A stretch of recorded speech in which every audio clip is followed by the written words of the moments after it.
Peace, everybody. Welcome to Match My Smoke. We got a great guest today, founder, chief empowerment officer, advocate, and cannapreneur at SEEN, that's the Social Equity Empowerment Network, Belicia Royster. Let's give her a round of applause.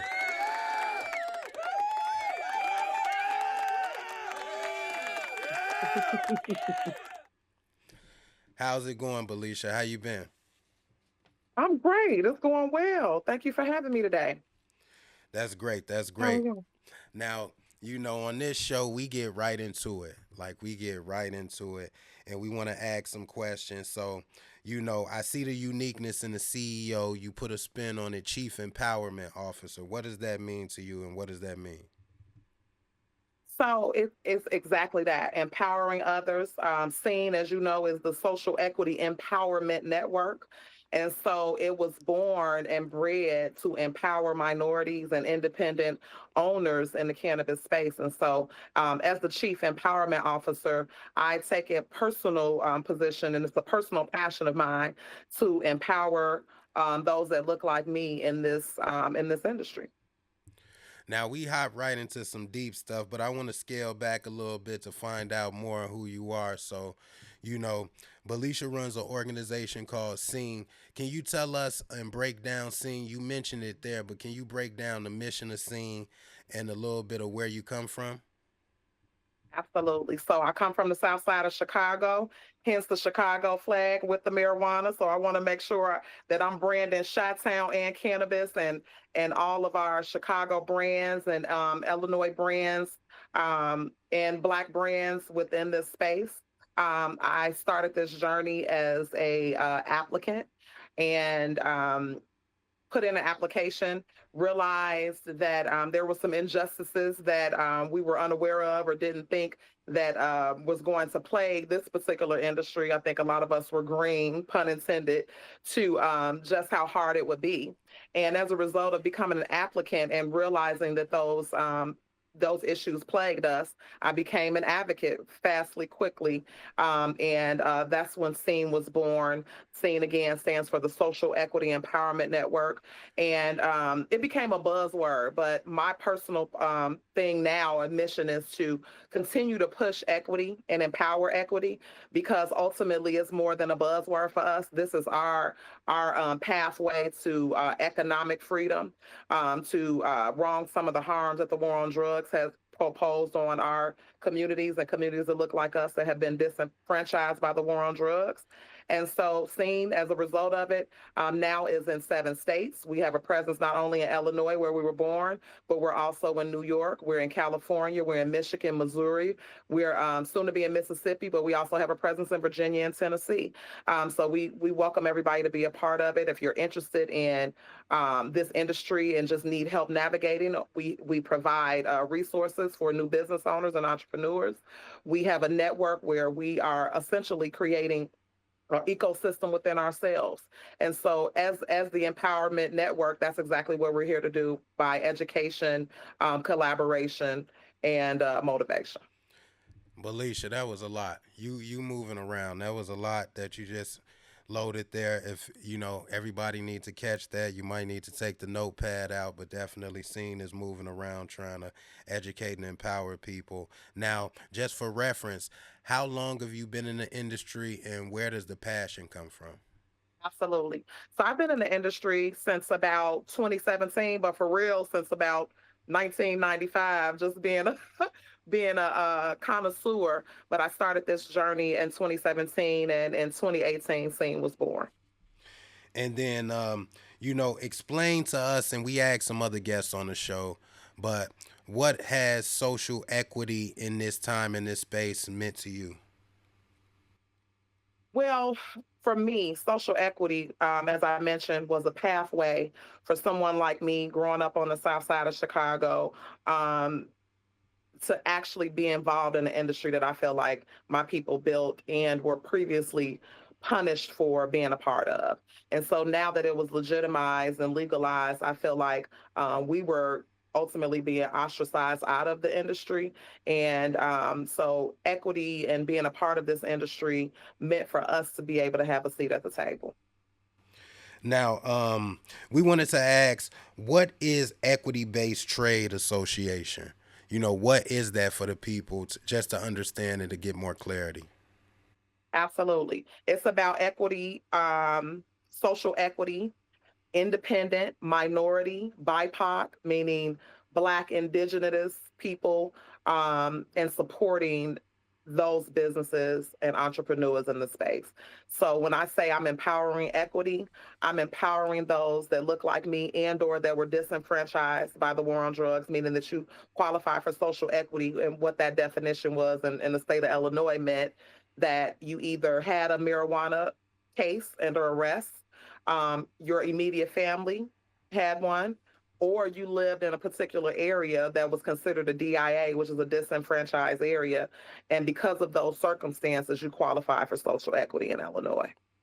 Now, I know you've been doing a lot of advocacy work. Um, you've been down in Springfield. You've been on the front line trying to use your voice. But tell us about the actual business, and when did that start? What was the barriers and what was the hurdles in getting in the industry? And then tell us just maintaining it, how what that process looks like. So essentially, cannabis in Illinois has been legal since 2013. And initially, it was only medical. And you may have seen or paid attention to a couple of dispensaries popping up in neighborhoods near you. But I think it was really hush hush, and it was presented and available for people that didn't look like us. And so, fast forward in 2018, there were conversations about making it recreational. I prefer the term adult use, and so adult use um, became the conversation. And so we had the Compassionate Care Act of 2013. And Right. then in 2020 or 2019 came the Adult Use Act in Illinois. And adult use allowed for everyone that didn't even have a medical condition to come and purchase marijuana, cannabis, whatever you call it, in Illinois. As a result of that, there are a lot of people coming in. We had to pay $2,500, which was half off of $5,000 in order to apply. They opened up the dispensary process first.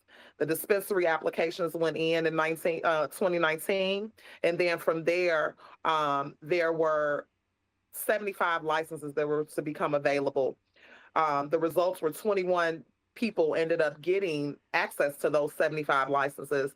And if I may say, all hell broke loose because a lot of people looked at the list, felt like there were a lot of affluent and or plug people that ended up having access to it. And then they also had an issue with there not being 75 different groups to And have then access. There were 21 groups. in that time, were you able to obtain one? And at that time, I did not obtain a dispensary license. And then, do you currently have a license? And if so, let us know what that process looks like. Absolutely. So fast forward into like 2020, they opened up the agriculture licenses, which allowed you to apply for a transportation, craft grow, infusion license. And those licenses I applied for, our team applied for, and we were successful in that round. And Okay. that craft grow license is what we currently are working to become operational with. And craft grow. A lot of people, even when I started coming into the industry, that term was fairly new to me. Explain to the people what craft grow is. A craft grow is like a micro cultivation license. So in Illinois, a craft grow license allows you to not only be able to grow the plant, but we can process it, we can infuse, we can extract, and we can essentially make anything that you want to make out of cannabis with this license. Um, Now, did you come from legacy market or anything like that, or did you just always have a passion for business and or the plant? Both. I have a passion for business. I have a passion for the plant because I understand all of the medicinal components. My mom was plagued with thyroid cancer. in the early 2000s, and she was not a connoisseur, but I saw it relieve her of pain. I do have immediate family members that were a part of the legacy market. So I've seen, my brothers and cousins being arrested, not only for use but for distribution of this plant. Mm. And now here that it's being legalized, I felt that because it touched my community, my family personally, that I, should have a part in this business and have a part in creating generational wealth from it. And I'm also a connoisseur. So you heavily invested in it. It means a lot to you. You got a lot of aspects that kind of hit home that propelled you to say, okay, not only will I be a connoisseur because you enjoy, but you want equity in it, and that's a big push of what you've been doing overall. And Absolutely. piggybacking off that, let us know, because at the end of the day, a lot of people can talk, a lot of people can get mad, but we know the actual change comes through laws, legislation, and policy implementation. Tell us how you've been pushing the needle on that. A big part of this is not just about being on the picket lines or protesting or applying, being behind the computer pushing paper. It is about policy change. This is a huge law. This is a huge deal. Illinois was the first state to actually legalize through referendum. What that means is that we didn't have to vote on this. Our governor decided when he became governor that he was going to flip the switch and make it adult use available in this state. And so, with that being said, it was born with not a lot of input from what I would consider a lot of community stakeholders. There were a chosen few that were a part of it. And so, on the back end, there was a lot of work that needed to be done when the bill passed. And so, because of those injustices that we just discussed, Yeah. thing was integral. I was an integral part in it. I have taken my own dollars and registered to become a lobbyist for several years. Through that advocacy work, I've gone down to Springfield several times, had conversations with legislators both here and all across the state, and we were very instrumental in the main bill 1443 that allowed the expansion of the licenses in 2020, 2021, 2022, and that work is probably one of the reasons that a lot of people have their license right now, because otherwise they were going to give out a couple and then we would see what happened and see what happened next. But And then ultimately that made some changes that affects the way social equity and the cannabis industry looks right now. what's some of the things that's been a little challenging? But what's some of the things that you've been able to accomplish though first? So we were able to put a little more focus in on actual justice impacted people. And so the social equity definition changed to justice impacted. Because of the inadequacies in the first round, there was subsequently some lotteries that were able to expand the amount of people that had access to the licenses. Okay. So those were some of the really key things that were takeaways from that bill. Now, when you It say also access, you mean able to apply for themselves, or is it some type of partnership, or how does that work? So what I mean by access is more people that applied had previously applied, had a second bite at the apple essentially because of the inadequacies and some of I'll just call them injustices for lack of better terms. In the first process, those people got a bite at the apple, a second bite at the apple, and they were placed into a lottery and given a second chance at winning because of some of the processes that were in place that were considered unfair for applicants initially. Um, some of the things we're still working on, because you asked about challenges, is access to capital. We're looking for additional support for technical assistance for a lot of people. The state has finally come out with another opportunity for a forgivable loan. So that is something that people have been waiting on for years, myself included. And so it's still a work in progress, and we'll probably be working on policy for years to come because it's still a lot that is left to be done for sure. And then explain to us the business that you have and how you've been able to make headway with the business. So essentially, headway is subjective. We are. working on actual capitalizing. And so that's been the hardest thing. I think that a lot of people had the misconception that because this was cannabis and weed and everybody saw the silver lining, that this was like the green rush, kind of like the gold rush, that people are going to be walking up to you and saying, hey, you got a license, I'm ready to invest. But the unique position and timing of these licenses, we got the licenses, we applied right before COVID. We were plagued with COVID right after that. So we had a delay there. Since then, there's been a lot of administrative changes, we know, on the federal and the local levels. And there has been some economical changes that has been an opportune time for some of the smaller businesses. And essentially, it put us in a position where unless you had millions of dollars stacked away, unless you had a partner that had millions of dollars and or that rich uncle, that it has been hard to really capitalize on these businesses. And so right now, the main thing that I can say, and what I encourage a lot of small business owners, is what we're doing with Scene and other states, both in state and across the country, is really having this cooperative model where we can kind of work together to bring down some the bottom line, bring down some costs so that we can bring up our bottom line. Now, with that being said, have you worked with bigger companies and have companies sponsored you, and or have you been, a part of selling license, being a broker to licensing and all that? So I haven't brokered. I've had conversations. What I try to tell people that come to me about selling, purchasing any of those licenses, things of that nature, make it a win for you. At first, it was like, hey, we want to keep these social equity, which is, of course, a passion of mine. But I realize that a win for every family is not the same for the next family. And so you have to determine what's a win for you. If you're trying to look for generational wealth, you can get that in different pathways. It might not be holding on to the license.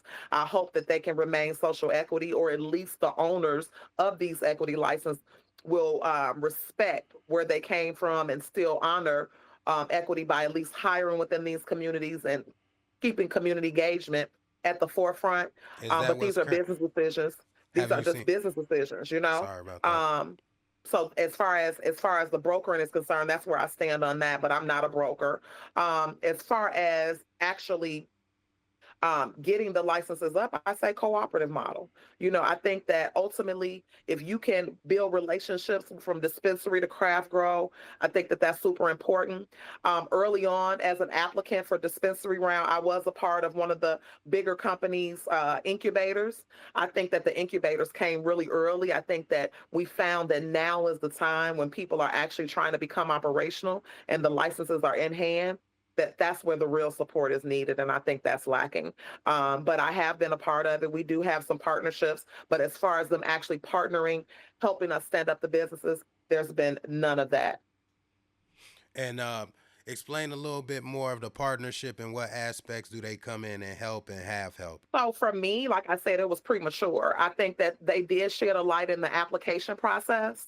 I feel like there were a couple companies that did have, um, like I said, an incubator where they actually helped us apply, but they also made us turn in our, or required us to turn in our applications, and so there Who were is there was a they? lot of fear of. I would prefer not to say names because I don't want to like shameless plug or plug anybody. But one of the bigger companies, I'll say they're the one and the two of the country. They had an incubator called the Seed Program, and the Seed Program essentially helps you apply. And so after that, that was it. They did a pay for the application fee, and they did have legal support and support, corporate support to help you apply. After that, we haven't heard any more real support from any of the companies. The number two company had another program where they had incremental classes that would provide small information, a little information about how you presented your exhibits. So there was some support from corporate cannabis companies. Okay. But again, that was mandated by the state, and it allowed them to get an additional location, and so that was the incentive that they had to provide. But for me, it was a little premature because the support that really was needed is on this end. When you get the license, now what? Now, we had some conversations with some people, and one of the things that was brought up was there's a lot that goes into economically, that goes into uh, entering the business, entering the industry, especially if you're coming in cultivation wise or anything that's vertically integrated, where you have the cultivation center, you have the dispensary retail, you have merch, you have all these components, lifestyle, and so forth. Now, knowing that there's a lot to entry, what does it look like even maintaining that afterwards? You know, the capital to keep it maintained and to do all the things to keep just business afloat. Um, what would you say to that? I would say that this is not only is it a business, but it's a culture turned into business, and it's also when you're thinking about culture, you're thinking about something that's ever changing, and so keeping up on our current affairs, understanding what the culture looks like, understanding your customer base, understanding your market, where you're located geographically, understanding what the market is dictating. What's the best sales in Chicago, which is Northern Illinois, versus East St. Louis and Southern Illinois, or Centralia and Central Illinois. Understanding what the customer base is and understanding how trends change and continuously creating a culture around your brand is super important. If you have a good product, it's going to go. If you have good marketing, it's going to go. If you are about building your brand, it's going to go. And understanding your numbers, understanding the cost of goods and what it takes to make versus what you can retail and wholesale for are super important. And really understanding this business, diving in deep. It's bigger than just nickel bags from where we came from. Right. And so really understanding, taking a deep dive, Okay. knowing your customer base is super important. And to me, those are the brands, those are the businesses that I see longevity. You need a lot of money for this. It's don't be misconceived about, hey, the rich uncle is coming to knock on your door. It's a true grind. And at the end of the day, you are the plug. You are selling a product. And so you need to understand what the customer needs and then build off that for longevity, in my opinion. Is there companies that you see in the social equity space that you would say are doing that well? There are. I like Lux Leaf. I know Galaxy is doing good. I love Grasshopper. I think that those are a couple off the top of my head that are Viola, Market 96. Those are a few that have been around and have been able to really be sustainable. Um, I think that ultimately, I'd love to see the opportunity for us, the dispensaries, to start building brands with some of these craft growers.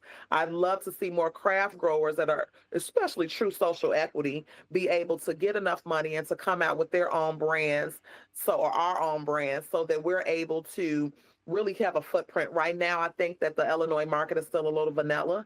A lot of my favorite brands, I hate to say it, come from other states, but I still applaud them, and I'm waiting for them to have the opportunity to come here and show the footprint, and for others to be able to grow and build their brand as well as our market matures.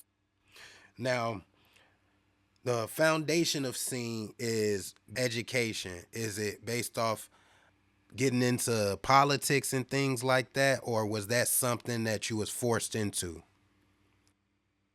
I or think I is was forced forced to? into it, but I have a passion for. I'm a freedom fighter by nature, and so people joke with me because and I often shared that my grandmother and Fannie Lou Hamer were best friends, and they were Hmm. like in the Delta of part of Mississippi fighting for our rights and civil rights, and so I felt like it's in my blood. This was my father's passion and bounced off him into me.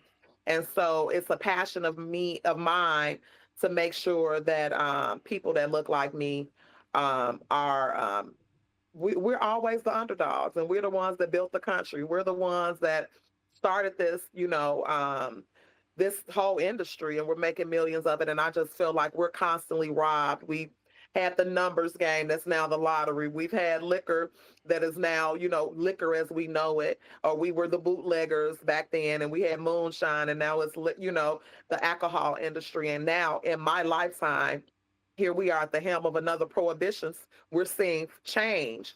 And will we be there? Will we be at the doorstep to create some, to collect some of the checks? And so this was a personal passion to see how tired we are. As look, as Fetty Lou Hamer said, we sick and tired of being sick and tired. So with that, it's like let's get some green in our pockets. And beyond smoking weed, everybody around the hood, we know we can smoke and have kickbacks and all of that. But right now, this green is what we need to take our schools to the next level, to take our families to the next level, our communities to the next level. And ultimately, this was an opportunity to walk that pathway to economic empowerment. And that's why I'm here. In Illinois, it's been legal over half a decade now. What are you saying are the risks for the industry in whole moving into the next decade? Into the next, let's Woo! say the next 5 years, because the industry That's a goes so fast. I shouldn't even say a decade, just the five. Five is almost 2 decades in the That's industry. a great question. Yes, it has changed every year, let alone 5 years, let alone 10. Ultimately, I encourage everybody who wants to become or be a business owner in this space.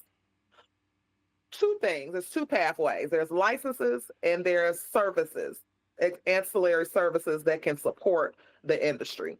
If you have a craft that you're already doing good, the license was the shiny object.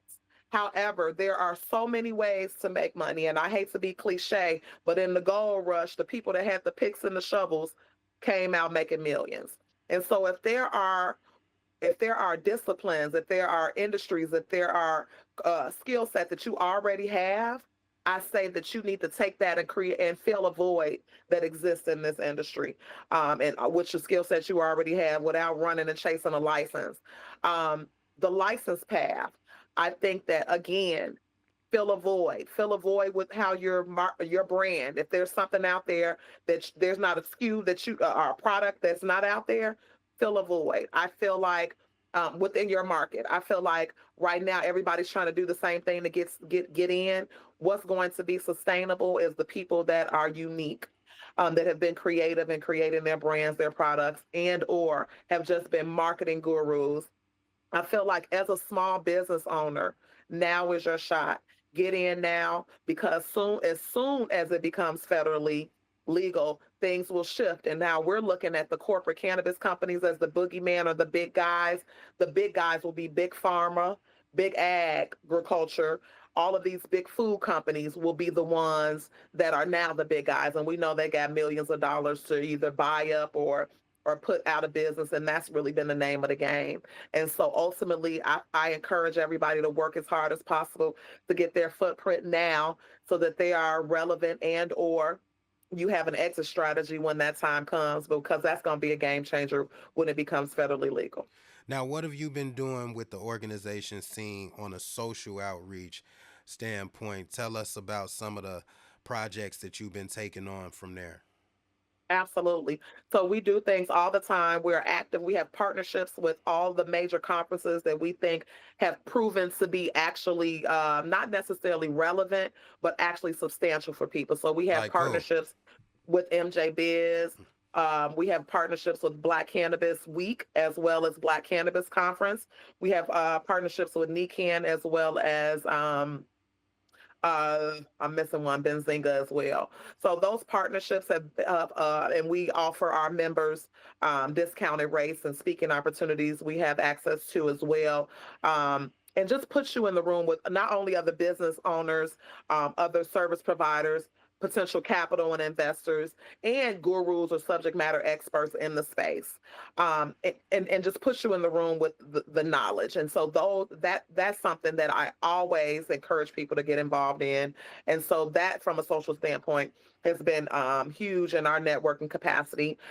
We also have had resource fairs where we put a lot of the service providers in the room with the license holders. So a lot of our service providers that our members and or sponsors have seen have allotted opportunity for smaller business owners to get discounts as a result of your membership. So we've had an opportunity to negotiate discounts from everything from lights to dispensary shelves, to accounting services, to legal services.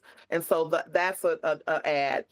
We earlier this year that you were a part of, we had a social equity mixer right with 420 that was really about getting license holders, getting members involved. We had, the session experience there, and essentially it's a networking opportunity for us to really understand that equity is not just a buzzword, but it's a little different for us, where we don't have the big checks or the big budgets. We have to truly work together and create our own network so that we understand not only the business, how it works, we understand how this particular industry as well as this particular market works, and so that we can create that ecosystem together. That is a great mission, and we're almost closing. But I want to sit here and ask you for sure. Let's say we got a can of genie, and you can get three things, real brief. What are those three things you would like to see done, industry wise? Industry wise. So on the policy side, I would like to see in the future set asides for black and minority BIPOC people in other states or in this states, actual set asides that also come with the funding that people need to get sustainable. I'd like to see my business be capitalized. So if any investors are out there, come talk to me. And on the genie in the bottle. And the third thing is I would like to truly see smaller businesses understand that you can't do it by yourself. And so now that the dust has settled, it's important for us to work together. Just tell you a story. In the past, the medical rounds, there weren't just big companies. There were independent businesses that actually were out there. By shortly after, by time these licenses came open, nearly all of the independent licenses were sold, were bought out. A few reasons why: they either didn't have the money to sustain, or some very unscrupulous business practices from some of the bigger companies were able to either not sell them product, where their shelves went bare and they didn't have access to product because they weren't vertically integrated. So I can't express how important it is for smaller businesses to work together. As a craft grow, I want to see my products on your shelves as another small business owner. I want to see you moving. I want to see your business flowing. And so those relationships are pivotal. And so I can't express enough, the genie in the bottle for me is we are used to being crabs and keeping things to ourselves. But that mentality is not going to work in this industry. It just takes too much money, too much wherewithal to really be um, relevant in this space. And so I think that it's important for all the small guys to get together. And so that would be the third, is to see us create this impingible network that's seen as becoming, and so that we can share resources and vital information and create that cooperative business model that we all need to be sustainable. Have you partnered with a specific small business that you can name? And if so, let us know how that project is going or went. Absolutely. I don't know their trade name, so I can't, but I have partnered with a couple of dispensaries that are up and coming. And they are not up yet, but we do have agreements with them. So we are going to have shelf space agreements. Um, Grasshopper is another one that we've partnered with in the past, that has been pivotal and growing. So our big ups to them. Looking forward to doing business with Lux Leaf as well. So we've developed relationships with a lot of ones and the ones that I named earlier, and I think that that is super important. But we do have agreements that once we both get up and running, we're going to do business together. And we've also created an opportunity for us to collaborate with insurance. And so that is another way that we are working through seeing to help people with their insurance rates as a cooperative. Now, as times and trends shift, what's some of the practices that you pretty much loathe that you've been seeing going on in Illinois since the time that the licensing's opened up to now? People work. A lot of time, if you don't have money, and a lot of, you got to have people power. And so one of the things that I will say is having boots to the ground and ears to the streets, and understanding that it's about the culture, it's about the business, and that's one thing that I really look forward to seeing in Illinois, particularly because we got the third largest city that is nicknamed the second city in the country. There's no reason why we should be looked at as vanilla in the industry. We need to bring the culture to Chicago. And so I think that the culture is there, but I'd like to see it magnified in years to come and in months to come, where we can actually bring the culture of cannabis and what cannabis looks like in our communities to this industry. And what do you think about these younger entrepreneurs and people who cultivating their brands and different things outside? They're maybe not in the industry, but they're outside and they have events going and or they're building their brands in a whole different way. What do you think about that whole category of people? Listen, I call them legacy. And so what Sing has is an initiative called Legacy Lane. There's a lane for everybody. And so what Legacy Lane does is the incubator slash cohort for legacy brands and or brands that are out of the state that are looking to get into any of the states that we're operational in. We currently have members with active licenses in New York, Illinois, and Michigan, and then Missouri, and as well as California. So if we're in any of those states and you want to be in those states, then we are incubating people that either have a legacy brand that may have a following, and they have the opportunity through that program to meet with craft growers in those states and dispensary owners in those states, and hopefully come up with some partnership agreements where they can get licensing agreements, legitimize their brand, and get them on the shelves. But then you got a subset of people that don't want to. And so ultimately, we're still creating those relationships with the legacy market, because the reality of it is it won't go anywhere. The legacy market has been around for a few years, and it's gonna be around. But I think that there are viable brands out there that have been uplifted through the community, and so they've already stood the test of time.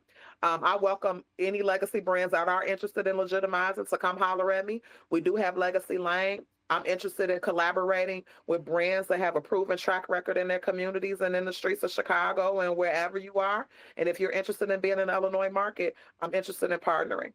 Now, with that said, I want to ask a question. So, for the people and just to get more information for people who are interested, let us know, is it easier in other markets to implement? Now we know capital is always an issue wherever you go, but just dealing with from paperwork to legislation to different laws, is Illinois tougher or is other places easier to kind of get in? I think if you have a brand, I think it's easy to get into. You can pretty much get into any market with the right network. Illinois is no more difficult than any other state from a brand's perspective. Illinois is difficult from a social equity license perspective, though. Very political. In some aspects, people may say corrupt. And then there have been so many barriers to access, to true access, just the timeline of things that has made it quite difficult in Illinois, more so than other states. But I also will say that we did get a few things right. We do have a social equity program here that did give some of the tax money to, nonprofits and things of that nature. We have the R3. Um, I think that there can be some relief on the policy side for license holders. Craft growers are expected to pay $40,000 just to have the license, not even being operational. Dispensaries pay 30,000, infusers pay 20, and transporters, their poor self, have to pay $10,000, and they may never become operational because their license was created under some false pretenses. And so when you look at that, I think that there can definitely be some provisions there. If we're not making money, we shouldn't, as a state, we shouldn't allow social equity license holders to be paying thousands of dollars just to hold a piece of paper. And so when you think about that, that's a huge hurdle that you need to be cognizant of. So from the brand perspective, it's about relationship building, having a lawyer, getting your licensing agreement, making sure that you can get your brand produced in under this particular license, and then going out there and selling it to the dispensary so that they want to put it on their shelves. And that can be done in any state seamlessly, just building relationships. And there's founder, chief empowerment officer, advocate, cannapreneur, Belicia Royster, dropping so many gems on this episode. I know we could talk I had so many other questions, and I'm like, wow, you dropped so I'll many come back. gems, and especially we definitely gonna have you back because we may do a panel where we talking to a few people on here, and I'm like, wow. For those who interested in more information, let them know where we can find you at your Instagram, and let us know your website. Absolutely. You can find me personally at the Vice Life Coach. That's Vice Life Coach. You can follow Scene at Equity Empowerments underscore Equity Empowerments. And our website is equityempowerments.org. We also have a website, Legacy Lane of Illinois. I welcome you if you have a legacy brand to look us up. And we're interested in doing business with the industry and all our BIPOC people. So send in love. That's what I'm talking about. Belicia Royster, you matched our smoke on Match My Smoke, and we appreciate your time. We appreciate the efforts. I appreciate it. Thank you for uplifting the work. I look forward to continuing the conversation and doing more projects with you. Yes, yes. All right, Belicia, thanks again for your time. You have a great weekend. You too. Thanks for having me. Bye bye.